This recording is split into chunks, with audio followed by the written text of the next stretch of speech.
Hello friends, मैं Aryan Shukla business advisor YouTube channel business hour पर आपका स्वागत करते हैं। आज हम बात करेंगे ये कैसा डेवलपमेंट है।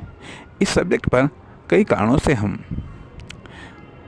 बात करना चाहते हैं या बात करने के लिए विवश हुए हैं या बात करने के लिए प्रेरित हुए हैं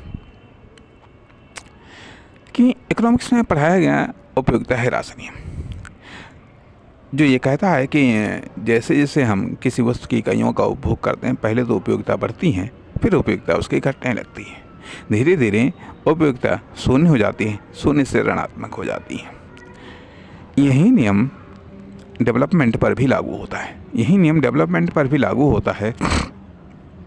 अर्थात डेवलपमेंट के जो परिणाम हैं कुछ समय तो सकारात्मक देते हैं, फिर वो नकारात्मक देने लगते हैं, फिर वो विध्वंसात्मक देने लगते हैं, नष्ट करने लगते हैं और विनाश करने लगते हैं। विनाश करने लगते हैं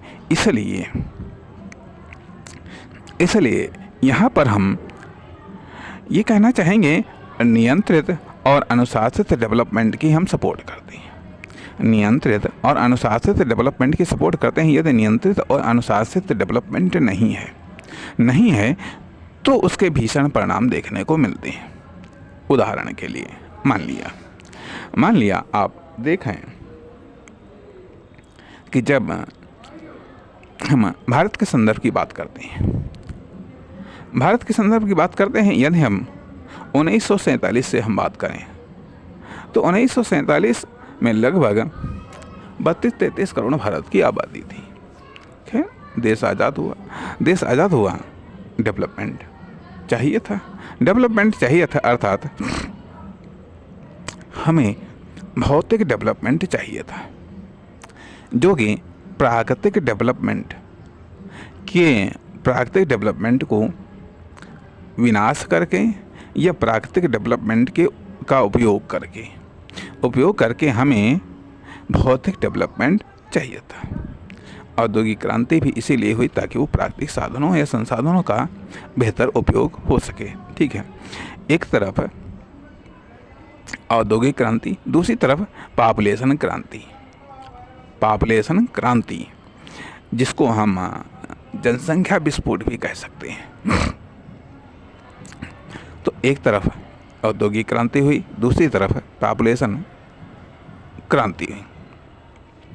परिणाम उपभोग बढ़ा, उत्पादन बढ़ा और इन सब का असर था कि जो ये प्राकृतिक साधन या संसाधन है, इनका उपयोग किया जाए या इनका विनाश किया जाए या इनको नष्ट किया जाए, इनके स्थान पर भौतिक साधन या संसाधन का विकास किया जाए। उदाहरण के लिए मान लिया जब जनसंख्या बढ़ी तो इस जनसंख्या के लिए सड़कें होनी चाहिए। तो सड़कों के लिए जो कृषि योग्य ज़मीन थी, स्वाभाविक बात है वहीं पर इनको चौड़ीकरण हुआ। जहाँ पर पेड़ पौधे जंगल लगे थे तो सड़कों के लिए, रेल के लिए, एयरपोर्ट के लिए, इन यातायात साधनों के विकास के लिए सड़कें चौड़ी हुई। पहले वो गलियारे थे, पगडंडियाँ थीं, ये छोटी मोटी सड़कें थीं, फिर उनको चौड़ीकरण हुआ। अर्थात 20 फीट सड़क, 40 फीट सड़क, अर्थात हाईवे, एक्सप्रेसवे, 2 लेन, 4 लेन, 6 लेन, 8 लेन बननी शुरू हो गई। आखिरकार ये सब बनी तो या तो जंगल वाली ज़मीन पर बनी या वो कृषि योग्य ज़मीन पर बनी। रेलें बनी, रेलों के लिए भी जगह चाहिए, पटरियों के लिए भी जगह चाहिए। ठीक है, परिणाम या तो जंगल का एरिया कम हुआ या कृषियों की ज़मीन का एरिया कम हुआ। दूसरी तरफ की जनसंख्या जब बढ़ी तो इसके निवास के लिए मकान चाहिए थे। मकान तो ज़मीन पर ही बनेंगे। परिणाम चाहे गांव हो, चाहे शहर हो, चाहे महानगर हो, ये सब बेतहाशा बढ़े जा करके जिन्होंने या तो जंगल की ज़मीन को नष्ट किया या इन्होंने कृषियों की ज़मीन को नष्ट किया। अर्थात जंगल का एरिया और कृषियों की ज़मीन का एरिया घटता चला गया, जनसंख्या बढ़ती गई। अब जनसंख्या के लिए अन्य भी चीज़ें चाहिए, ऑफिस चाहिए, हॉस्पिटल चाहिए, तमाम प्रकार की अन्य इमारतों की भी आवश्यकता पड़ी, जिसके लिए भी ज़मीन वहीं या तो जंगल वाली एरिया इस्तेमाल हुई या फिर कृषि योग्य ज़मीन इस्तेमाल हुई। परिणाम क्या हुआ? परिणाम क्या हुआ कि जंगल का एरिया कम होने से बरसात का आकर्षण या बरसात की मात्रा या जो टेम्परेचर का या तापमान का जो संतुलन है वो बिगड़ गया। सबसे पहला बुरा असर ये पड़ा कि बरसात का लेवल काफ़ी कम हो गया। अर्थात हमारे देखते ही देखते मैं कह सकता हूँ कि एक दौर में जितनी बरसात होती थी आज उसका 5% भी नहीं होता है। आज उसका 5% भी नहीं होता है जितनी बरसात तब होती थी। परिणाम नीचे का वाटर लेवल मेंटेन रहता था, जिसके कारण जंगल या पेड़ पौधे हरे भरे होते थे। कृषि के लिए भी पानी आसानी से उपलब्ध होता था। अब एक तरफ तो कृषि के लिए ज़मीन कम हुई। परिणाम कहा गया है भाई ये है मतलब एक तरीके से रासायनिक खादों का रासायनिक केमिकल्स का प्रयोग करके उत्पादन बढ़ाया गया। ठीक है, उत्पादन तो बढ़ गया, लेकिन फूड की या अनाज की क्वालिटी गिर गई। रासायनिक खादों के कारण उन अनाजों को खाने से आदमी अस्वस्थ रहने लगा, उसकी लाइफ कम हो गई। साथ ही साथ पेड़ पौधों या जंगलों के कटान के कारण शहर प्रदूषित होने लगे, शुद्ध हवा भी नहीं मिलने लगी। औद्योगिक क्रांति के कारण एक बिजनेस बढ़ा, व्यापार बढ़ा और उस व्यापार में व्यावसायिक क्राइम भी खूब कस के बढ़ा। हर फील्ड में मिलावट, धोखाधड़ी, कमतौली यह एक आम धारणा है। तो सवाल तो इस बात का उठता है, तभी ये सवाल उठता है कि आखिरकार ये कैसा डेवलपमेंट है। और उसके बाद में विडंबना यह है कि लोग कहते हैं महंगाई कम करो, लोग कहते हैं बेरोज़गारी कम करो, लोग कहते हैं महंगाई कम करो, लोग कहते हैं बेरोज़गारी कम करो। जो विपक्ष में वो चिल्लाते हैं महंगाई कम करो, बेरोज़गारी। अरे जब कृषि योग्य एरिया कम हो गया है, कृषि योग्य एरिया काफ़ी कम हो गया है और उसकी बनिस्बत जनसंख्या काफ़ी बढ़ गई है। कभी 30-32 करोड़ थी, आज वो हो 140 करीबन 140 करोड़ 150 करोड़ के आसपास हो गई हैं। आज भारत दुनिया में जनसंख्या के मामले में पहला स्थान है। महंगाई कहाँ से कम होगी? और महंगाई आलम ये कभी कहा ये जाता था, देखा ये गया कि हर चीज़ में महंगाई बढ़ी जा करके, ठीक है, जो 2 रुपये लीटर दूध था आज वो 70-80 रुपये लीटर मिल रहा। जो लेवरी 2 रुपये थी आज वो 350-400 रुपये लेवरी है। आप ये कह सकते हैं कि अगर मान लिया वस्तुओं की कीमत बढ़ी तो सर्विसेज की तो कीमत बढ़ी। तो सवाल इस बात का उठता है, तो ये इम्पोर्टेंट हो गया पैसा कमाना, लेकिन क्या पैसा कमाना इम्पोर्टेंट है? क्या पैसे से आपकी कोई आवश्यकता पूरी हो सकती है? पैसा तो माध्यम है, लेकिन सवाल इस बात का उठता है जब तक आपको सर्विसेज नहीं मिलेंगी, जब तक वो आपको प्रोडक्ट नहीं मिलेंगे, पैसा आप न तो खा सकते हैं ना आप पहन सकते हैं। ज़रूरत है कि प्रोडक्ट मिलने चाहिए, ज़रूरत है वो सर्विसेज मिलनी चाहिए, वो क्वालिटी मिलनी चाहिए, वह क्वांटिटी मिलनी चाहिए। वो चीज़ नहीं है। अर्थात जब एरिया कम हो गया अर्थात जो नेचुरल रिसोर्सेज हैं, हवा चाहिए, शुद्ध हवा चाहिए, शुद्ध हवा नहीं है। शुद्ध पानी चाहिए, वो नहीं है। मिनरल वाटर है अर्थात पानी का कारोबार अच्छा खासा है। लोगों को अन्य चीज़ों के लिए तो छोड़िएगा, पीने के लिए पानी नहीं है। अंडर वाटर सब समाप्त हो गया। तो आखिरकार ये किस चीज़ का डेवलपमेंट? क्या आप पानी के बिना, क्या आप हवा के बिना जीवित रह सकते हैं? कितना भी बढ़िया से बढ़िया मकान हो, कितनी भी फैसिलिटीज़ हों, हवा, पानी, क्वालिटी युक्त भोज्य पदार्थ, इनके बिना ना आप जीवित रह सकते हैं, ना आप कोई काम कर सकते हैं। फिर भी यह एक अंधी दौड़ डेवलपमेंट की ब्लाइंड रेस जारी है। जिसको मिल रहा है वो जनसंख्या को बढ़ा रहा है, जिसको मिल रहा है वो और भौतिक डेवलपमेंट को बढ़ा रहा है, और भौतिक डेवलपमेंट बढ़ा रहा। एक अंतर्राष्ट्रीय लेवल पर एक और चीज़ आती है, कहा जाता है कि हथियारों का कारोबार, हथियारों का कारोबार, हथियारों का कारोबार अर्थात लोकल लेवल पर, नेशनल लेवल पर तो हथियारों का कारोबार अवैध है, लोकल लेवल पर हथियारों का कारोबार प्रतिबंधित है, गैर कानूनी है। आम आदमी हथियार नहीं रख सकता, लेकिन एक देश दूसरे देश को हथियार बेच सकता है, बड़े बड़े खतरनाक हथियार चूँकि इनमें प्रॉफिट ज़्यादा है, मुनाफा ज़्यादा है, अब वो हथियार बिकते हैं। हथियार दो अवस्थाओं में बिकते हैं, या तो जब युद्ध की आशंका हो तब बिकते हैं, भय के वातावरण में बिकते हैं, भय के वातावरण में बिकते हैं। फिर इनका एक और होता है, मान लिया जब हथियार इकट्ठा हो गए, अब हथियारों का प्रदर्शन होता है, उसके लिए कहा जाता है युद्धाभ्यास किया जाता है, युद्ध का अभ्यास किया जाता है। युद्ध के अभ्यास के द्वारा उन हथियारों की ताकत को परखा जाता है और मार्केट बनाई जाती है ताकि दूसरे लोग इन हथियारों को खरीद सकें हैं, और फिर इन हथियारों का सही या गलत तरीके से इस्तेमाल कहीं आतंकवाद के लिए होता है, कहीं दूसरे देश को भयभीत करने के लिए होता है, कहीं दूसरों की सत्ता को गिराने धमकाने के लिए होता है। लेकिन ये हथियारों का कारोबार वैश्विक लेवल पर खूब चलता है।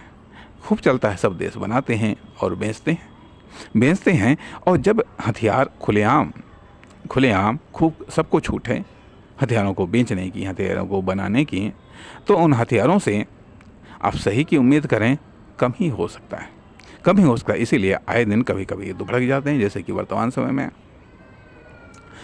समय में रसिया यूक्रेन का अलग युद्ध चल रहा है, इधर इजराइल का अलग युद्ध चल रहा है, इधर ईरान वो अलग तमतमा रहा है।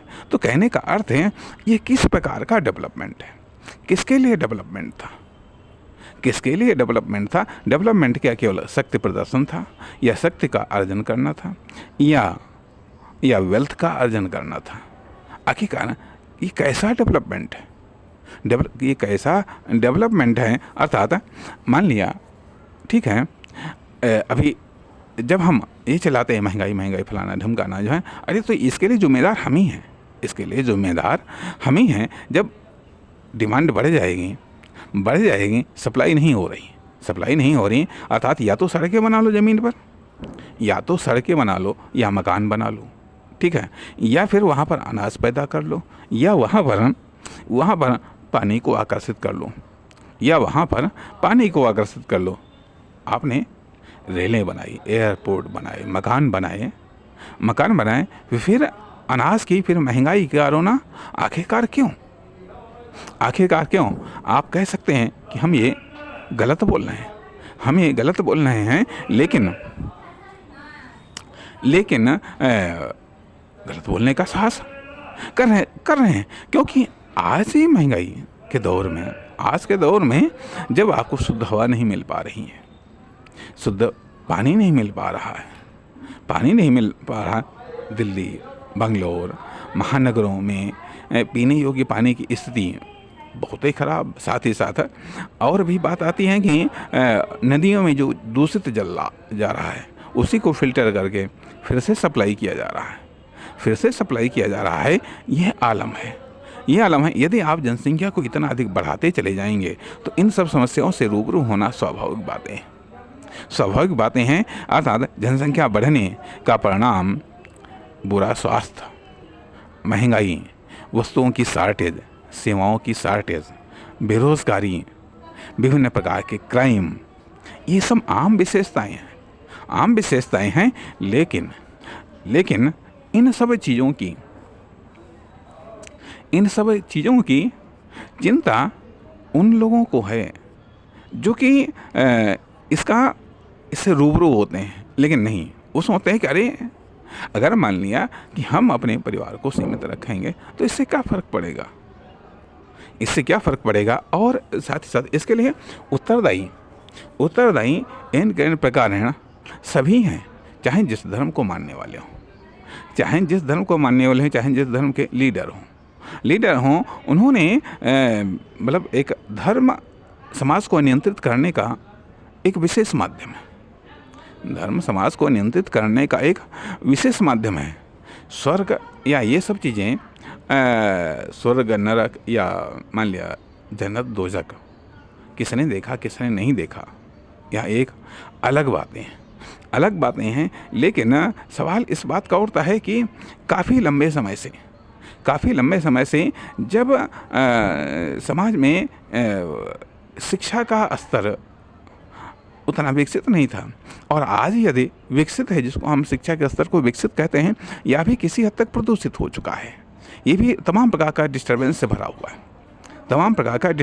हुआ है। और ऐसी परिस्थितियों में बिल्कुल वही चीज़ है, जंगल में कोई सही या उपयोगी वनस्पति को छांटना जितना कठिन है, उतना ही इस भारी भरकम भीड़ भाड़ वाले इन्फॉर्मेशन में या नॉलेज में या शिक्षा में एक सही और उपयोगी शिक्षा या इन्फॉर्मेशन को कलेक्ट करना काफ़ी मुश्किल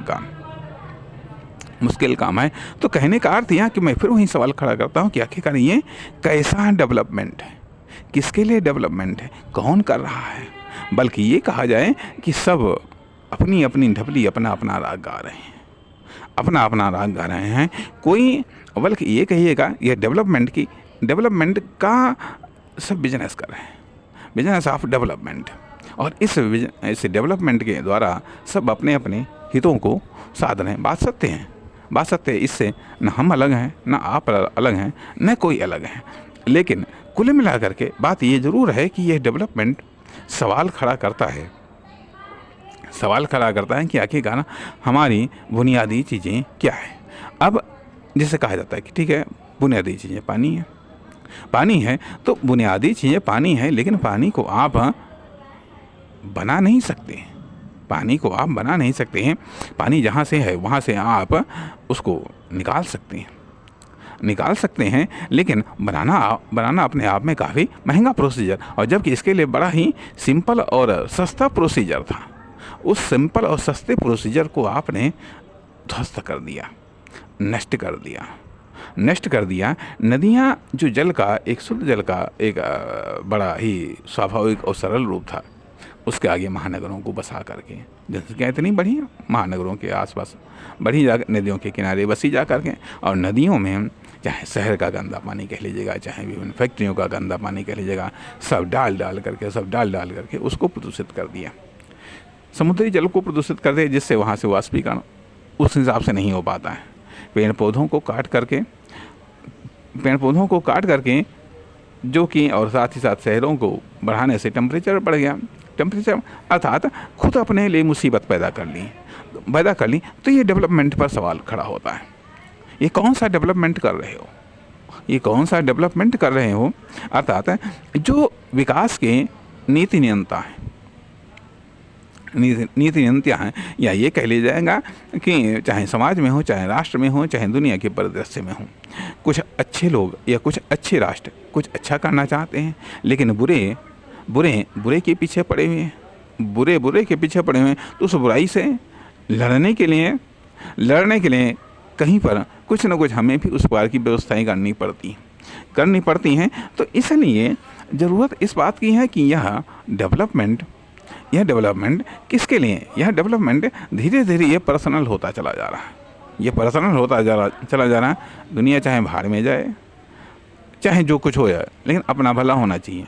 जब ये अपना भला होने वाली स्थिति आ जाती हैं, तो उसमें न तो आपका भला हो सकता है, आपका भला इसलिए नहीं हो सकता है क्योंकि आप अपने लिए सारे प्रोडक्ट नहीं बना सकते हैं।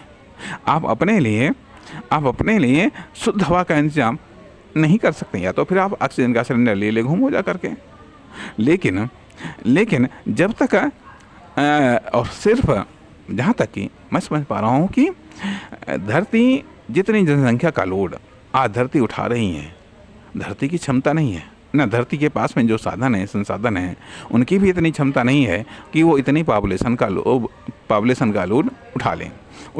तो आप कहते हैं हम चंद्रमा पर जाएंगे, हम मंगल पर जाएंगे, उस पर जाएंगे। लेकिन अगर मेन कारण पर गौर किया जाए मेन कारण पर गौर किया जाए कि जनसंख्या को नियंत्रित किया जाए तो सारी समस्याओं का समाधान अपने आप हो जाएगा, अपने आप हो जाएगा। फिर न तो महंगाई के लिए चिल्लाना पड़ेगा, न बेरोज़गारी के लिए चिल्लाना पड़ेगा। इसलिए कि सवाल आज इस डेवलपमेंट पर उठाया जा रहा है, लेकिन कुछ अन्य सत्य भी हैं कि जब हम दैनिक आवश्यकताओं की पूर्ति की बात कर लेते हैं तो वहाँ पर कुछ न कुछ तो करना पड़ता है। इसलिए यहाँ इस भाग में केवल विशेष कुछ न कह करके हम इतना ही कहना चाहते हैं कि ये कैसा डेवलपमेंट है। आप भी इस पर अपना नज़रिया दौड़ाइए तो आपकी समझ में आएगा कि आखिरकार इस डेवलपमेंट से हमको मिला क्या है और इस डेवलपमेंट के लिए जो हमने खोया वह ज़रूरी था या यह ज़रूरी था। इसलिए इस पर ज़रूर विचार करें। नमस्कार, धन्यवाद।